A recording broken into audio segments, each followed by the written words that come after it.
Fala, primeiro ano, beleza? Professor Michael aqui com vocês. Última aula a gente falou sobre o geocentrismo, né?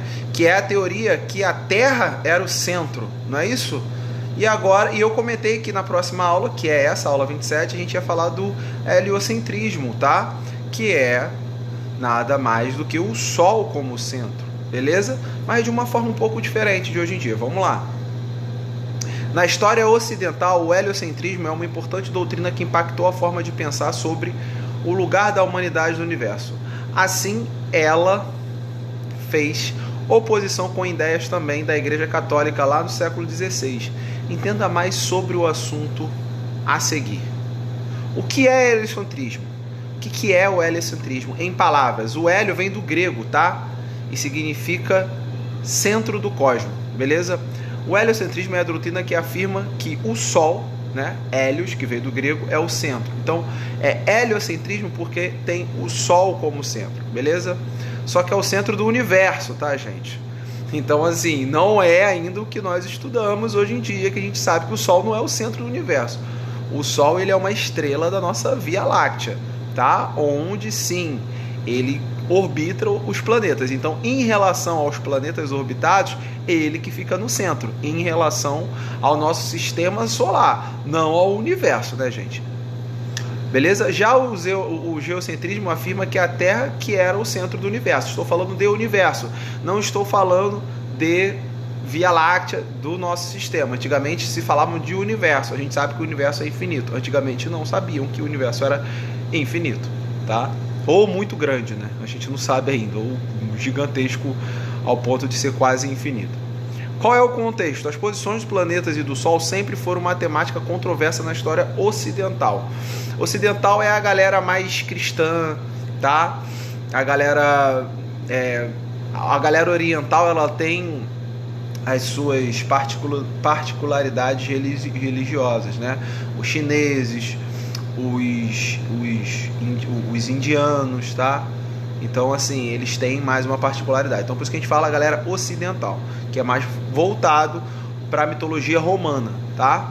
Até a mitologia grega também, mas, assim, mais voltado para a parte europeia e América, tá? Não tanto a Ásia.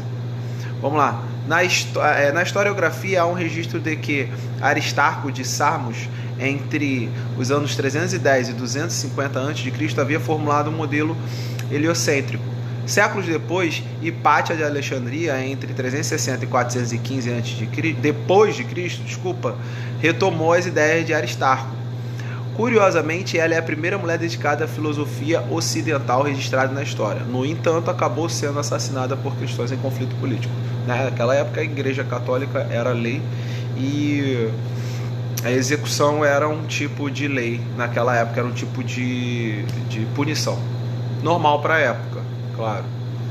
Assim, o heliocentrismo causou um maior impacto apenas só no século XVI com o Nicolau Copérnico, tá? Que eu falei dele também quando a gente comentou de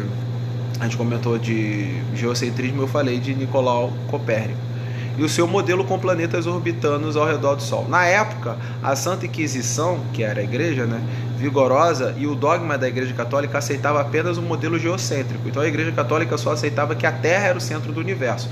Lembrando que estamos falando sempre de universo, não da nossa galáxia. Então, assim, até Copérnico achava que o Sol era o centro, sim, mas do universo todo. Então, quem foi esse cara, Nicolau, né? Nicolau Copérnico, ou Nicolás Copernic, né? Nasceu em 1473 e morreu em 1543. Nasceu na Prússia, tá?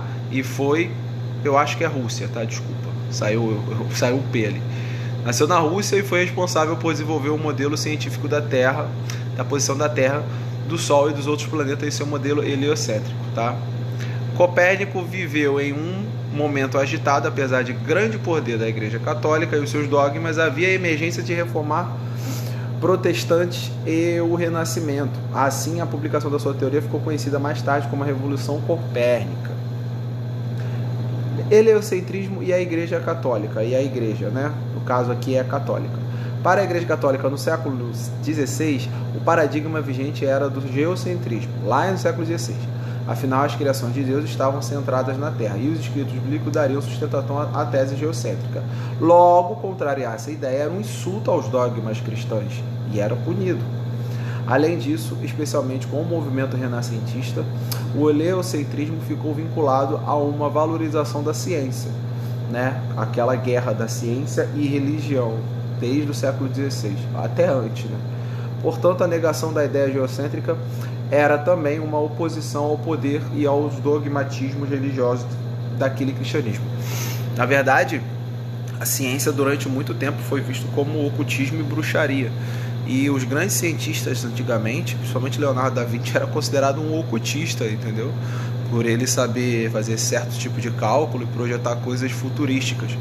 Isso para a igreja era algo muito perigoso naquela época. Beleza? Então a gente fechou aqui, galera. Um abraço, páginas do livro 273 e 274. Fiquem com Deus, valeu, eu fui.